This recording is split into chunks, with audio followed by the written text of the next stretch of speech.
Good evening and welcome. It's now 6 o'clock. I'm handing over to Dr. Akhtar Hussain. Thank you, Doctor.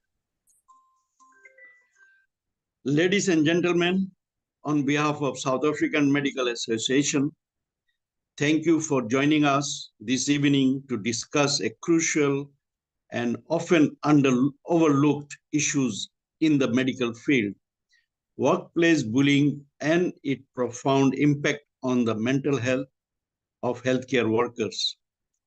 Our gathering here underscore the urgency of addressing this matter to ensure the well-being of our healthcare professionals, the quality of patients' care, and the overall integrity of our medical institutes and the hospital and the teaching institution.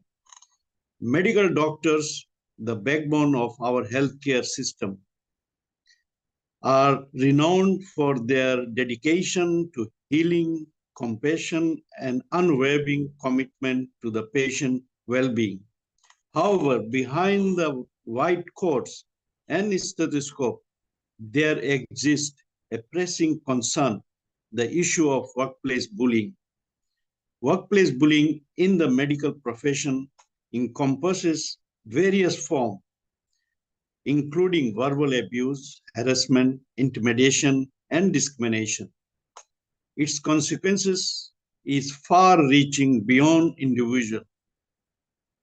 Today, our esteemed panel of experts will shed light on the subject from various angles, including the psychological, emotional well-being of doctors, the impact of patient safety, the legal and ethical consideration, and most important step we can take to combat this issue. It is my pleasure to introduce our first speaker, Dr. Cecile Mahanjana, Public Health Medicine Registrar at Sefako Makhato Health Science University in Johannesburg. She is MBCHB and Diploma in Public Health. Over to you, Dr. Mahanjana. Thank you.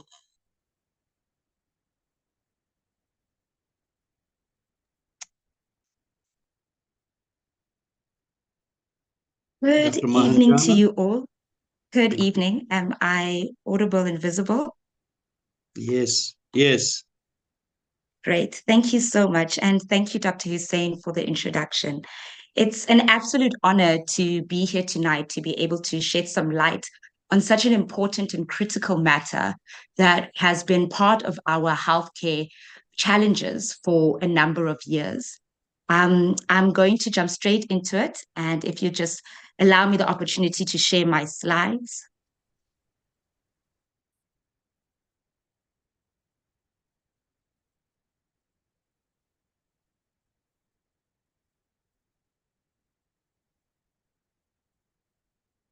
All right, great. Thank you. So today I'm just going to be discussing a little bit, give a brief introduction. I'm going to just paint the picture of bullying on a global and also on a local level. And then I'm going to just discuss a little bit of some of the research that we're working on with regards to mental health amongst doctors. And following on from that, I just want to talk a little bit about what are the implications of everything that we're discussing tonight? Where do we go from here? So before I move on any further and I continue any further, I'd like to begin with a story. The story is a story of Dr. X. Dr. X is a hopeful and enthusiastic young medical student. She hopes to one day serve her community, to be an advocate for health, a voice for the voiceless. During her clinical years, unfortunately, she encounters clinicians that make her question her capabilities, that make her lose her self-confidence, her voice. She finally makes it into the working world, and she's once again hopeful and grateful to be able to serve her community. Unfortunately, it doesn't take her long to realize that the working world is not so great as she had thought. The working hours are long, with little to no sleep, no time to eat, no time to take care of herself.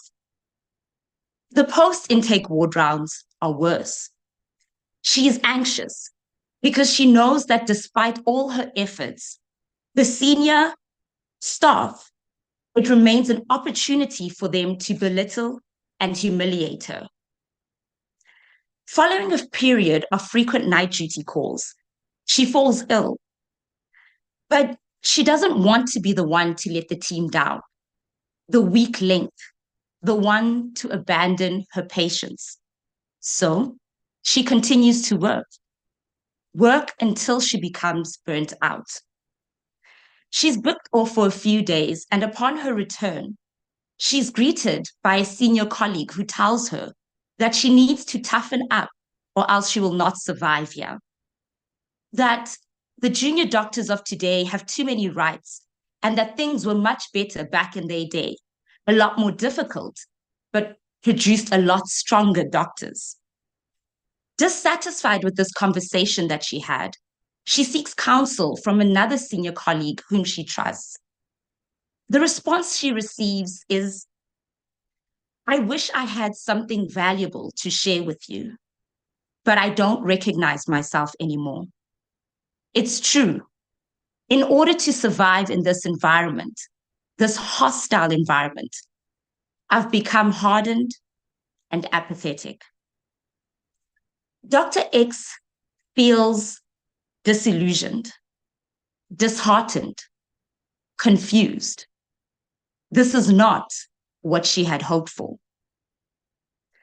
The reality is, there isn't just one Dr. X. There are hundreds, thousands. I am Dr. X, and I've come across several Dr. X's along my journey. But this story is not unique. Dr. X wasn't special. She wasn't a target. This was the norm, the status quo. The National Center Against Bullying defines bullying as an ongoing and deliberate misuse of power, with relationships through repeated verbal, physical, and social behavior that intends to cause physical, social, and/or psychological harm. It can involve an individual or a group misusing their power or perceived power over one or more person who feel unable to stop what is happening. And so I want to just pause there and look at two aspects here. The one being the deliberate misuse of power, and the second is that the targets or the people affected are often those who feel unable to stop what is happening. Now, there was a study which was done, the first of its kind, a global study, which looked at violence and harassment within the workplace. The study was done in 2021, and what was found was that more than 1 in 5 individuals in employment have experienced at least one form of violence or harassment at work. They also found that psychological violence and harassment was the most common form of violence that was experienced. The other forms of violence, including physical and sexual violence, were also reported upon within the study. These are all different forms of bullying as well. And so what they found was that the high-risk groups included young individuals, migrant women, as well as wage and salaried workers. But what was of interest as well is that when this information, this data was disaggregated by region, Africa had the second highest rates of violence and harassment at work. Furthermore, when it was disaggregated by income, high-income groups, including accountants, doctors, engineers, were the groups that had the highest rates of workplace violence and harassment, which sat at 31.9%. But when we bring this a little bit closer and we narrow it down into South Africa and into the healthcare fraternity, we find that bullying within the workplace was experienced by 58% of respondents based on a study that was done in South Africa. This means that more than 1 in 2 individuals experience some form of workplace bullying within their career. And of these individuals, 44% of them experience workplace bullying more than once, and 64% of them had at least witnessed this workplace bullying. What they also found is that being female and being jointly appointed as both a clinician at a health facility and an academic in the university, so someone such as a registrar, increased the odds of experiencing workplace bullying.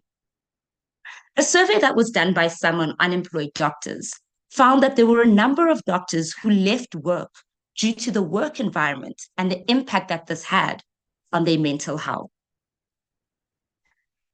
This paints a picture of the extent of the problem that we have in terms of workplace bullying. It's not a new phenomenon, and it's been around for many, many years. It's important to also recognize that bullying is not exclusive to a particular department or discipline. It can occur across disciplines, and it has become an inherent culture. Based on all of this, and a lot of the reports that we've seen in terms of mental health amongst doctors, we've started conducting research which looks at the mental health within medical doctors.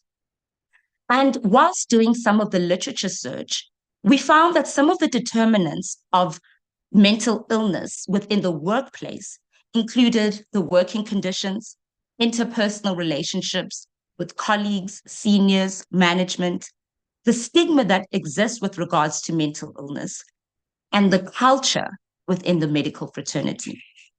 Now, this culture was cited a number of times, and it was a culture that was described as pervasive, where the hierarchical system creates a conducive environment for the abuse of power.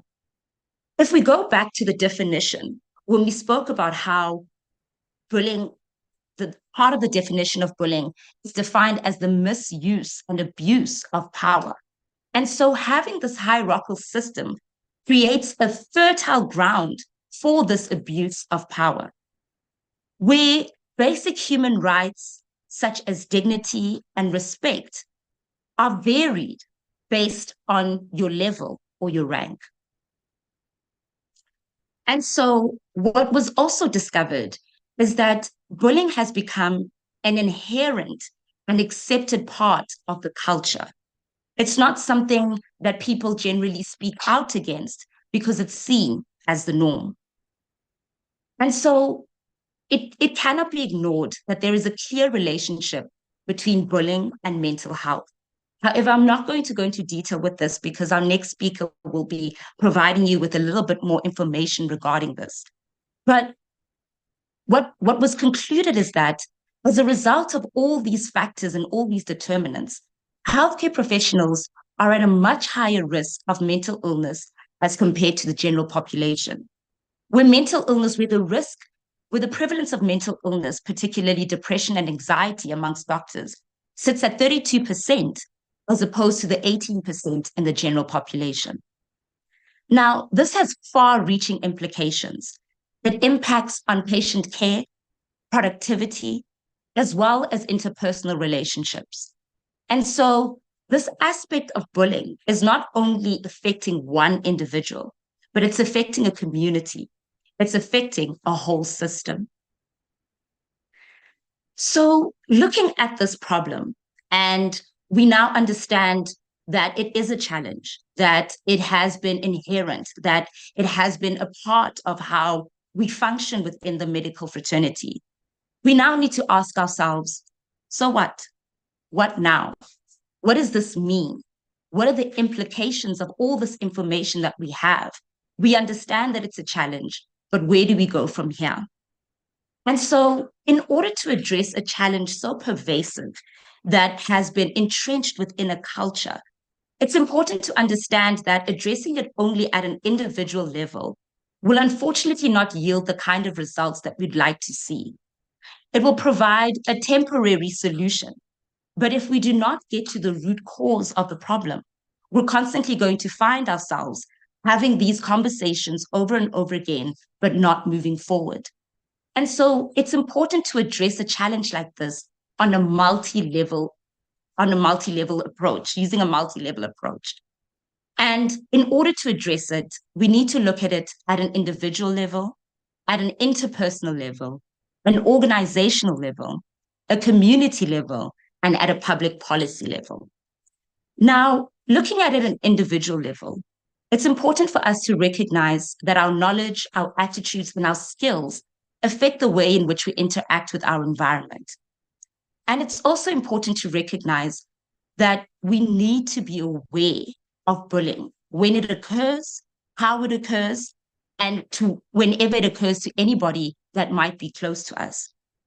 This awareness is often difficult to distinctly pinpoint, particularly because bullying can sometimes be as overt as being told you're foolish and kicked out of a ward round because you don't know the answer, and as subtle as being left alone in the ward round, in the wards, to see all the patients on your own. It's things that are accepted that you would not necessarily see them as bullying, but it's important to recognize it when it pops up so that you're able to take the necessary steps. Further on at the individual level, we look at reporting. But unfortunately, when there aren't systems in place that aim to protect the individual who's reporting the case, you find situations that we see now where only 54% of individuals actually disclose and report incidences of bullying. So you get to the point where you're now aware and you're able to identify the bullying. But unfortunately, the environment is not supportive in order to allow you to be able to report without becoming victimized or a target. And so then from that individual level, we need to understand that the responsibility cannot be left alone to the individual, that it's going to take more than just one person in order to truly and fully address this. And so we move on to the interpersonal level, where we have our social networks, our work networks. And it's important here to gain peer support. And particularly looking at peer support, it's true when they say that there is strength in numbers, because it becomes a lot more difficult to ignore something when there is a group of individuals who are sharing the same concerns. Moving on from this, we move on to the organizational level. Now, at this level, an organization and the management plays a critical role in addressing and changing the culture of the environment. They're almost the captains of the ship. And so when we look at an organizational level, it's important that this culture is addressed. And one of the first ways in which a culture of bullying can be addressed is trying to create a culture that fosters respect and inclusivity.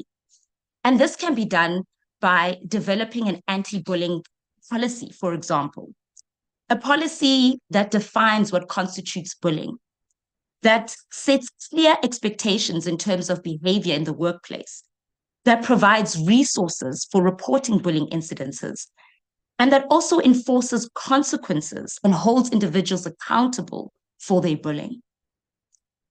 Moving further on, we then move on to the community and the relationships that we can draw on at a community level that can help us and support us in terms of addressing this. There are many organizations such as SADAG that are there in order to promote mental health. Partnering up with these organizations can form a very, very important stepping stone towards addressing this issue. And then finally, we look at it at a policy level, at a public policy level, at national, provincial, local.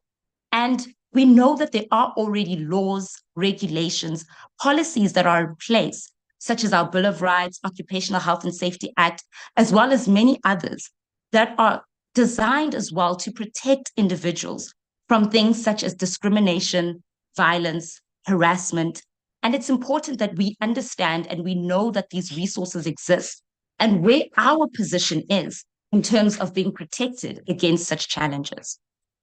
And so before I close off, I want to leave you with this quote by Caroline Kennedy, who said, Bullying is a learned behavior.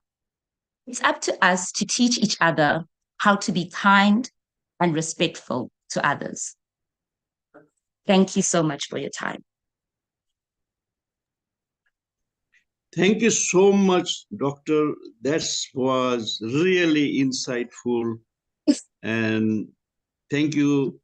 Excellent presentation, and it's full of information. And really, we are learning from this presentation a lot of things, how to manage the bully and the etiology. Is my now next speaker to introduce. She is Dr. Elisa Porter, representing South African Depression Anxiety Group. Dr. Porter is a child adolescent psychiatrist and clinical head of the Child and Family Unit, Charlotte Maxwell Johannesburg Academic Hospital.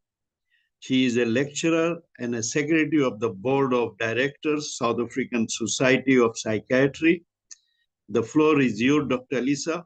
Please take over.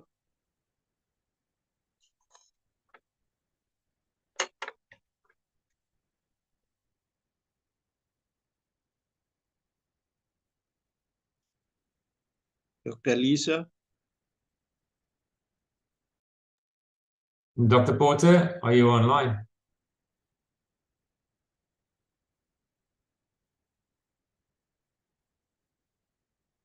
Dr. Hussain, I think there's a problem on that side. No, she's coming up now. Thank you.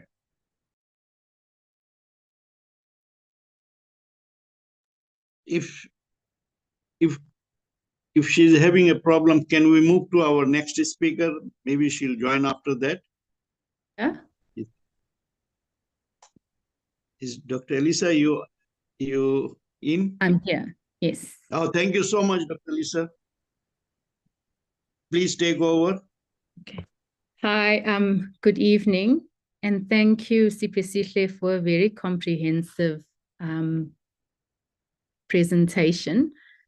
So I'm going to be looking primarily at the mental health consequences of workplace bullying among doctors, but I will first look at the definition, which we have had an introduction to, some prevalence where there are some overlaps, the mental health consequences, but there aren't just mental health consequences of workplace bullying.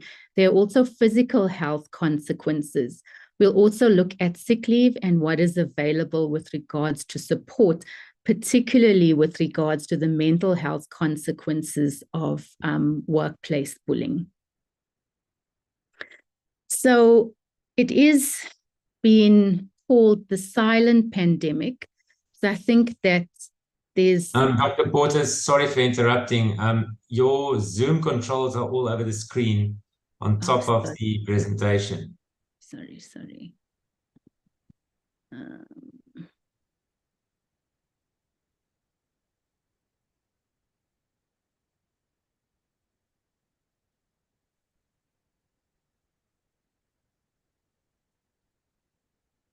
that better? That's better. Maybe the Yes, biggest at the top as well.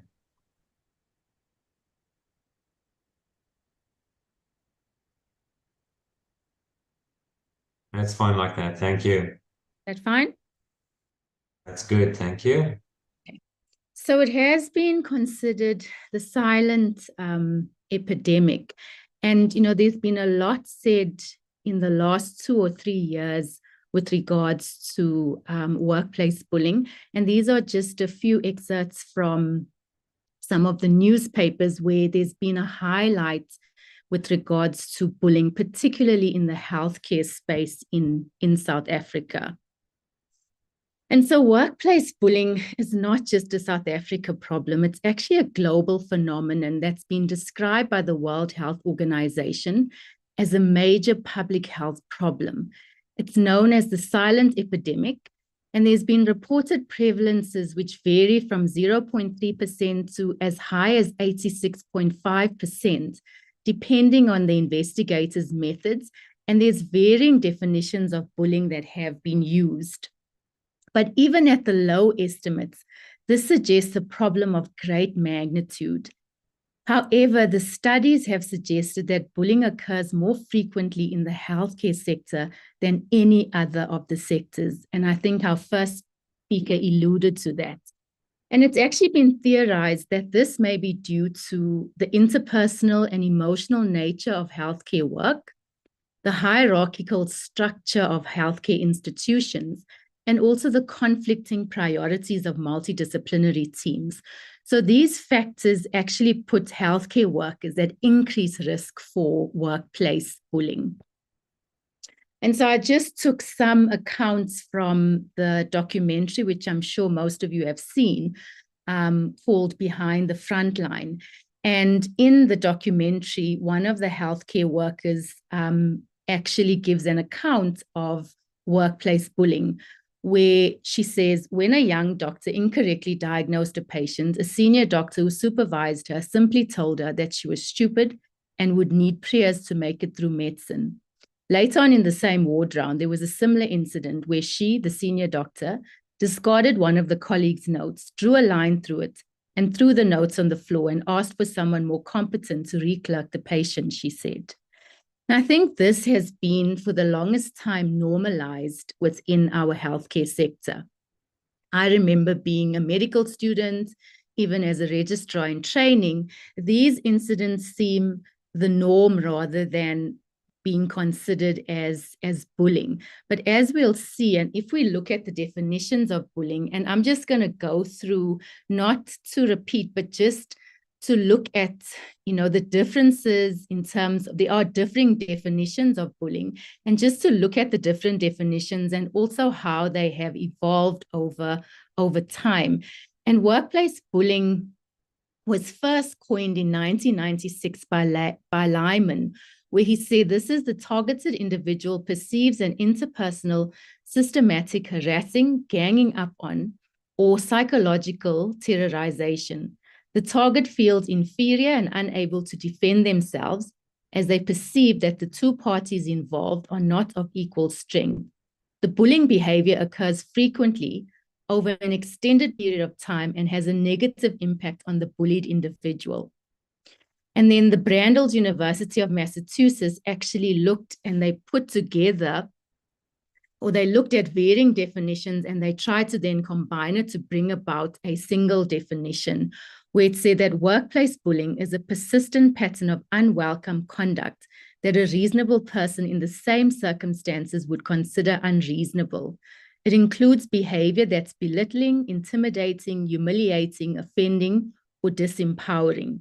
This behavior must have the cumulative purpose or effect of harming an employee's health, reputation, career success, or ability to perform. And with regards to the Papudu Act of 2000, it defined bullying as unwanted conduct in the workplace, which is persistent or serious and demeans, humiliates, or creates a hostile or intimidating environment, or is calculated to induce submission by actual or threatened adverse consequences. And the worrying things about workplace bullying is that we really have, particularly in a South African context, normalized these behaviors as part of our medical training or normalized them as part of our workday. And we've not really identified them as bullying. And I think these definitions are helpful to kind of assist us in identifying workplace bullying, because we may be victims of bullying, but we also may be witnesses of bullying. And there are actually now laws that are set out, which will be dealt with in the next, by our next speaker, that actually deal with workplace bullying. And I'm not going to go through this, but our previous speaker mentioned the study that was done in South Africa. But just to note that workplace bullying is more common in junior staff and registrars. Females are definitely more affected than males. And there's a higher percentage of bullying in those who identified as Black, Asian, or colored in that particular study that was quoted previously, which I thought was important to mention. But what's more worrying is that the mental health of our medical students is also under threat. And an article that was published in the South African Medical Journal in 2020. We had looked at the burden of depression and anxiety among medical students, which showed 1 in 4 had a major depressive disorder, 1 in 5 an anxiety disorder, a third were at risk for major depression, and a half were at risk for anxiety. And this is worrying in the sense that our medical students are our future workforce. And if they are coming into the workplace already struggling with their mental health, I fear that the consequences of workplace bullying, or if workplace bullying is not addressed head on, that we are going to have much bigger consequences and mental health consequences as they progress. So with regards to the health consequences of workplace bullying, so what we do know is that bullying has been associated with an altered hypothalamic pituitary adrenocortical. So your HPA axis is actually altered when there is the effects of bullying.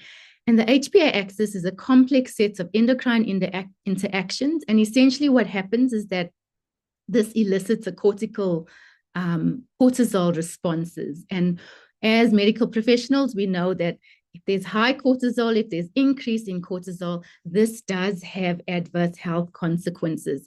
So you get a dysregulation of your HPA axis, and it's been associated with adverse health consequences such as depression, anxiety, sleep disorders, burnout, obesity, diabetes, and hypertension. So there's actually a physiological relationship between, or an association between exposure to workplace bullying, which would be considered a stressor, and the physiology where you get an increase in cortisol. And a large meta-analysis by Dickerson and Kenny found that all psychological stresses, the largest cortisol changes, were associated with tasks containing uncontrollable or social evaluative elements. And the one thing about medicine is it is an environment where we have lots of uncontrollable variables by staff. Because, for example, the timing, nature, and the severity of a patient's illness is oftentimes beyond our control. And this definitely impacts our HPA axis. And also, we are inherently a socio-evaluative it's a socio-evaluative environment, because we're constantly having interpersonal interactions that involve judgment from our patients, from family members, and even from colleagues.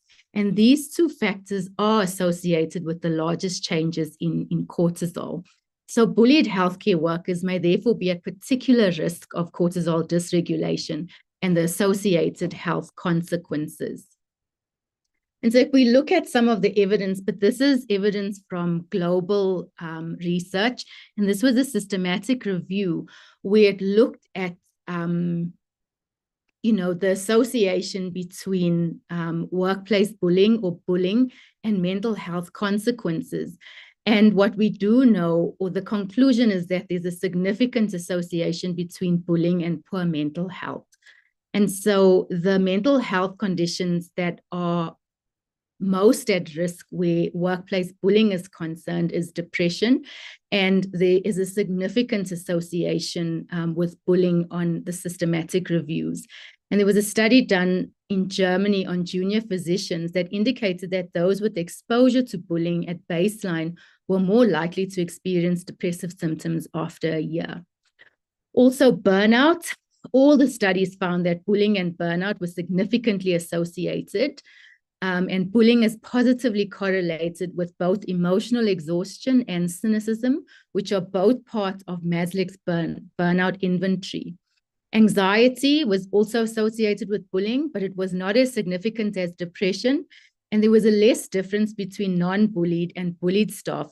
But I think that speaks to the high level of anxiety that is pervasive or prevalent among healthcare professionals. Maybe functional anxiety and not necessarily an anxiety disorder, but that may speak to the fact that there may be a level of anxiety even prior to bullying. And then suicidal ideations and attempted suicides. There was a strong correlation between suicidal ideations and suicide attempts and bullying. And psychological distress, psychological stress, or reduced psychological well-being. These were significant associations with bullying. So, the mental health consequences of bullying are quite severe in that all of these then lead to a loss of functioning, which then leads to a loss of productivity. But also there are physical health consequences related to workplace bullying, which are independent, or they're not necessarily part of a mental health disorder. So common physical health consequences was things like insomnia, sleep deficiency, and sleep changes. And there was a significant association that was independent to anxiety and depression. But there was findings that sleep deficiencies and insomnia were strongly associated with bullying and exposure to bullying.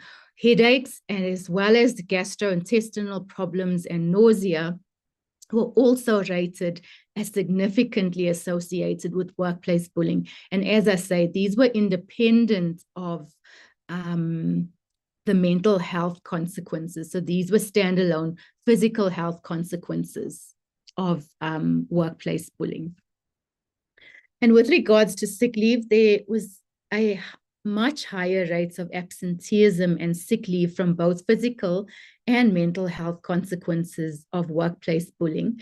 And this results in decreased productivity, decreased motivation, and there is an adverse impact on an already failing health system. And so, it's not just on the individual level. I think it then impacts the individual, it impacts the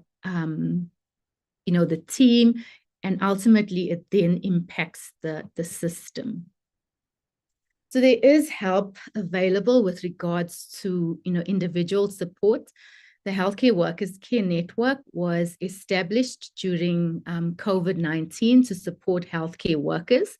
The Healthcare Workers Care Network has more than one arm. There is a prevention arm, which looks at training leaders and managers on how to lead their teams, which actually may assist with regards to, organizational culture and leadership, which needs an overhaul if we are going to tackle workplace bullying.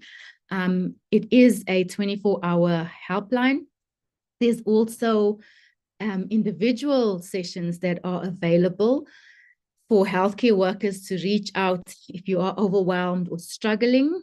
This is a collaboration with SADC, the South African Society of Psychiatrists, SAISA, and the South African Medical Association. There's also the Discovery Medical Students Helpline, which is also a free helpline. So there is help available, but I do think that the superhero narrative which exists and the stigma which exists within the healthcare sector does make it difficult, to access help that is freely available. And also there is group support with the Healthcare Workers Care Network, where once a month, the last Thursday of every month, there is a free online support group meeting. And again, I think the difficulty with medical practitioners is actually reaching out for help. And then in conclusion, we have a high prevalence of workplace bullying in South Africa, both experienced and witnessed. I think it calls for systemic changes in organizational culture. So it's not just on the individual or the burden for change or the call for change or to address workplace bullying. I think it would be unfair to put that onus on the individual, but I do think that there needs to be changes in organizational culture, and also there needs to be policies like our first speaker mentioned in detail. There needs to be policies where there's management of negative workplace behaviors. And there is hope on the horizon, as there is a new code of good practice on the prevention and elimination of harassment in the workplace, which came into effect on the 18th of March, 2022. And what's interesting is that previously, all the codes, the code of practice that was in operation only dealt with harassment in the workplace, whereas this particular code actually deals with workplace bullying specifically. And it's placed the duty of care on employers to play their part in preventing bullying in the workplace. And so I do think that that is a step in the right direction. Thank you. Thank you so much, Dr. Elisa, for your excellent presentation. And now we are going to move on our third speaker. Our speaker is our own Mrs. Letitia Ulmskel from Legal Affairs Department of South African Medical Association. Letitia is an attorney and obtained LLB from UNISA. She's also got LLM in intellectual property and competition law, as well labor law. Floor is yours, Letitia. Please take over. Thank you, Dr. Hussain. I'm just going to go right into it and share my screen.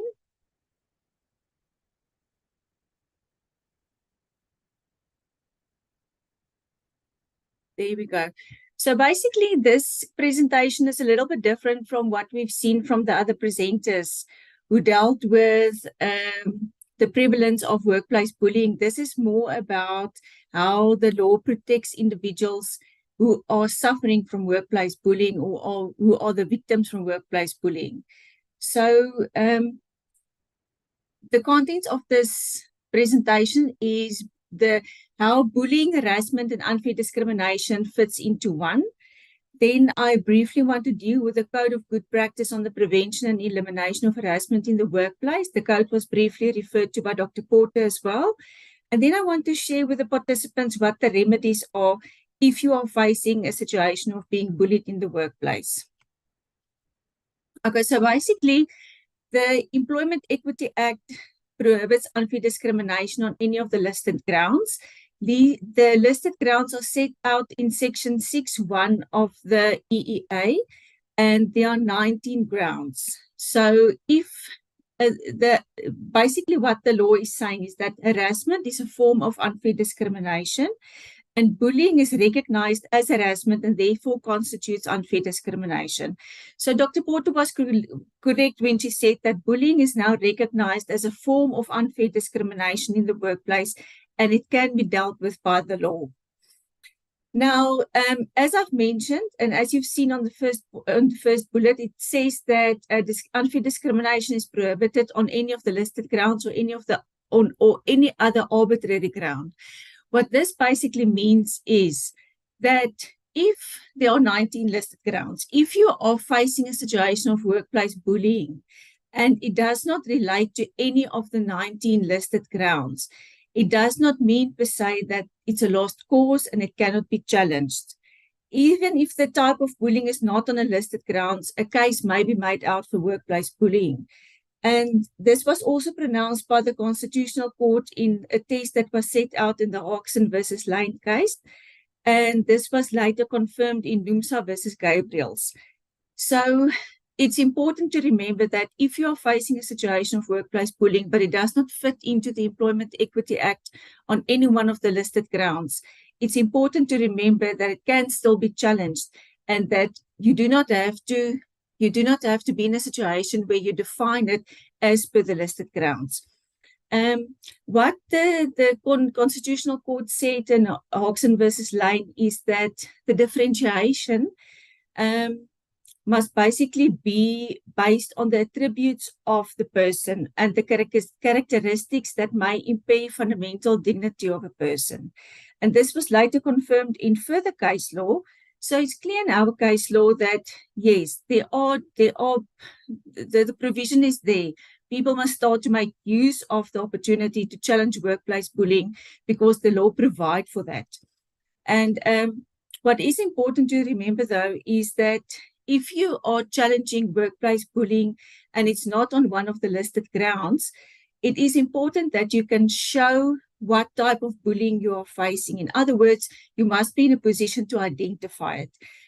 Now, normally with unfair discrimination, or let's just stick to bullying in this case, normally with bullying, what is required by the courts is that the employee who is the complainant must show that there was some form of bullying. And then the onus rests on the employer to show that I'm going to refer to discrimination in this case because bullying cannot be justified, but it's the duty of the employer to show that the unfair discrimination was either it did not happen or alternatively it was justified. So I want to differentiate between unfair discrimination and bullying at this stage because it's important to understand that discrimination can also be justified. Now, where discrimination can be justified, just to give you a brief example, is a situation where the inherent requirements of the job may require you to appoint a male candidate instead of a female candidate. So that is clearly discrimination, but it's not to say that it's unfair discrimination, and it might actually stand the test when it comes to being challenged in a court of law. When we move on to the Code on Prevention and Elimination of Harassment in the Workplace, it once again deals with bullying, and it also gives a definition for bullying. You've had a few definitions tonight about what bullying is made up of, but the code has got a different, sorry, I just want to see if I can move this. Yeah, the court has a different, the law has a different, sorry, I just want to move my screen. I can't see the slides anymore. Oh, there we go. So the code basically identifies and says that according to the code, bullying involves the abuse of coercive power by an individual or group of individuals in the workplace and may involve aggressive behavior in which someone repeatedly causes another person injury or discomfort. So what Dr. Porter also indicated, and she's absolutely correct, is that the code brings about a little bit of relief in the sense that it places an obligation on the employer to take steps, both proactive and remedial, to prevent harassment in the workplace. And furthermore, it's important to note that in terms of Section 60 of the Employment Equity Act, employers who do not take the necessary steps to eliminate bullying in the workplace can be held liable. And the same goes for employees who are bullying other employees. They can also be found guilty of harassment, and this is seen as a very serious offense and may in certain circumstances even result in that person being dismissed. Now, how do we deal with workplace bullying from a legal point of view? Now, the first thing to remember is that SAMA provides support and representation in each of the steps I'm going to discuss with you. Firstly, if the bullying is of such a nature that it allows you to access the grievance procedure that is provided for in the workplace, that would be the first step to take. Follow the grievance procedure and make it known that you are being bullied. It's not always possible in all circumstances, for the simple reason that the bullying might be so severe that you cannot go through the grievance procedure, because the grievance procedure normally takes about 30 days to resolve. And if you do not have 30 days and you're absolutely at the point where you cannot tolerate what is being done to you for another 30 days, I would suggest that you skip the grievance procedure and that the matter be referred to the CCMA for conciliation. Now, at the conciliation, what would normally happen is the parties would get an opportunity to sit around a table under the protection of a commissioner, and the commissioner would facilitate a session to see whether parties can meet and parties can have the dispute resolved at that specific stage. Now, it might be difficult for someone that's been subjected to a lot of bullying over a period of time to come to a conclusion with the employer that, yes, they will return to work and the bullying will stop, especially if it's been known, the bullying has been made known to the employer and the employer did nothing to actually alleviate what the person was suffering from. So if the conciliation fails, the next step would be to address the matter at Labour Court. This is because the CCMA does not have the jurisdiction to arbitrate on unfair discrimination matters. And the next step would be to take the matter to Labour Court for adjudication. These matters can take long to be resolved, But as I've indicated, SAMA provides the necessary support to our members, and we can support our members every step of the way, from the time that you realize you are being bullied, or from the time that you realize you need to do something about it. We can take you through each of these steps up until Labour Court, where we gladly represent our members who face legal challenges. So please, we want to call upon all medical doctors who are members of SAMA to report such things to the Medical Association. We can support you, and we will support you if you want to challenge this. Thank you.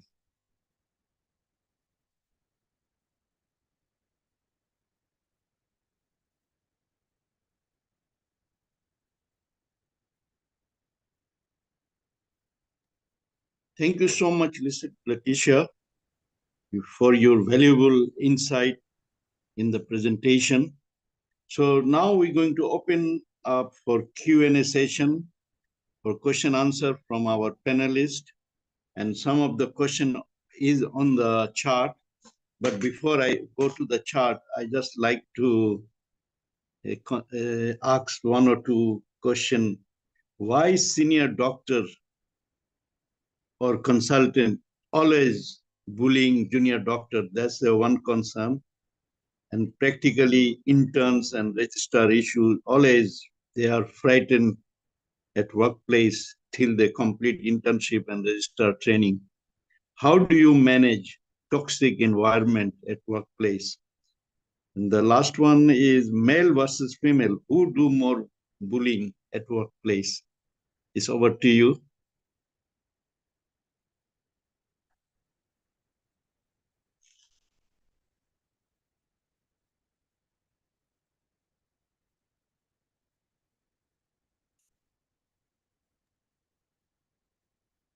So I can attempt to answer not all of the questions, Dr. Hussein, but with regards to bullying, with regards to senior, I think the nature of bullying is that there's an unequal relationship, or one or the person being bullied feels intimidated, or like there's an imbalance in power. And so obviously bullying is often senior staff on junior staff, because that is the nature of bullying. However, there are some studies that show that it's not always the case, and in a much smaller percentage, you can get bullying between colleagues, but that is much less common than bullying senior to junior. And I think that is why we need to be looking at organizational culture and looking at how we're going to manage bullying in the workplace in order to target it. And I don't think that it's just up to the individual, as I mentioned earlier. I think it needs to be from an organizational level and a policy level, because it is there are systemic issues involved. And I think that was one of the aims of the Healthcare Workers Care Network, was to also intervene at a leadership level, where we look at leaders and managers and we give them tools. So we looked at a top-down approach rather than just crisis intervention at the individual healthcare worker. And so it's things like looking at different types of interventions to try to create awareness and break the stigma that surrounds workplace bullying, one, and also just the mental health of doctors. We are notoriously bad at looking after our mental health. But I must say, since COVID, there has been a shift where there is a lot more awareness being created around looking after our mental health. Because, if they say if 1 in 3 South Africans is going to struggle with a mental health condition once in their lifetime, it's quite irrational to think as medical professionals that we wouldn't be subject to that statistic. So I think it is slow, but there has been a shift and awareness, but stigma is still one of our bigger challenges. No, thank you so much, Dr. Porter. From the chart, there is a question, medical aid and managed care is the biggest bullying, dictating doctors what tests to be done, what treatment to be given to the patient. The second one is bullying is more invisible than visible in the organization at workplace. So I will just take first two, then I will have another two if time permit. Anyone from the panelist, please? Thank you so much for the questions, Dr. Hussein. I think that I'll attempt to answer the second question, looking at how organizations can deal with bullying if it's more invisible than visible. And I think that this is such an important question to ask because, you know, it really highlights the fact that a lot of the bullying that takes place, it can be extremely subtle. Like I previously mentioned, there are those overt examples where anybody can identify that this is now violence, this is, you know, victimization, but there are those more subtle instances that also take place. And that's why we started with creating awareness in terms of being able to identify that, oh, this is also considered bullying, and therefore this shouldn't be occurring within the workplace. And so once you're able to identify even the subtle instances of bullying, then that's when you're able to, at an organizational level, draw up policies that specifically target those kind of examples of bullying. So I think that it's going to take a team approach in order to address it, because there needs to be an identification of all the various forms in which it occurs, so that it can be put into paper as something that can be addressed in terms of trying to identify what the problem is, what the subtleties are as well, and what can be done in order to address the problem at a policy and also at an individual level. Thank you. Thank you so much. There is a suggestion that identifying and managing bullying part of the training of the program in the workplace. That's a good suggestion. And then one more question is, registrars are more victim of bullying by consultant and professor because they are always under threat of exam. Is any answer, any suggestion on that? Because we are running out of time, there are many more questions. And what we will do, we'll take all these questions, we'll give it to our esteemed panelists, and we will try to put answer and we'll come back to you. Anyone on the registrar bullying? So with regards to, registrar bullying, I think that, there are channels, but the new code of practice is actually a legal, it's a legal document which does give us some cover. And so if the channels have not been, if your reporting channels have not been successful, then I do think, organizations like Letitia mentioned, like SAMA, who can then advocate on your behalf, although, it may be a process. But I just want to, there've been quite a few queries about the statistics and whether it's only referring to doctors specifically in terms of workplace bullying. It's not just doctors, it's healthcare professionals, within the healthcare structures. So it's nurses, it's allied healthcare professionals. So it's the healthcare sector as a whole. Obviously, the talk this evening was on doctors, but the literature shows that there is a significant prevalence in the healthcare sector for the reasons that I mentioned at the beginning of my talk, in terms of the interpersonal nature of healthcare, the hierarchical structures, which are not just with doctors, it's nursing, it's allied health. And so it's not just doctors, just to answer, because I saw that question come up quite a lot in the chat.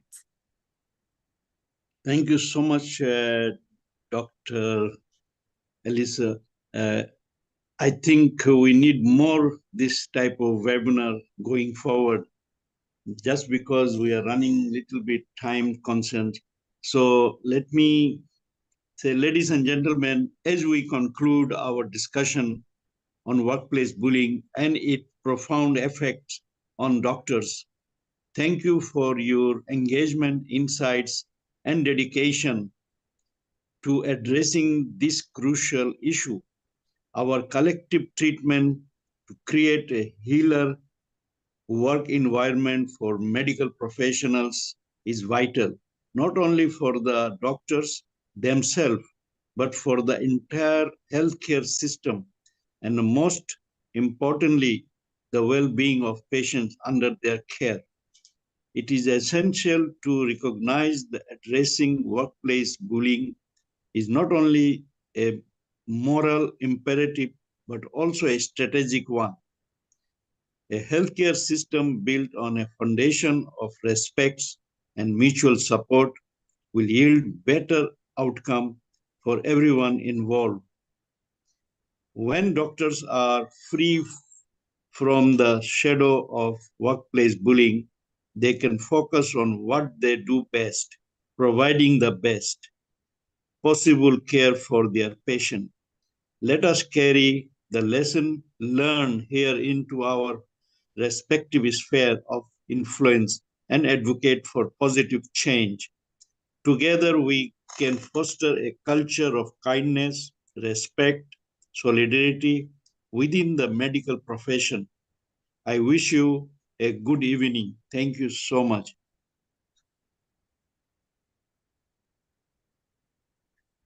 Thank you, Dr. Hussain.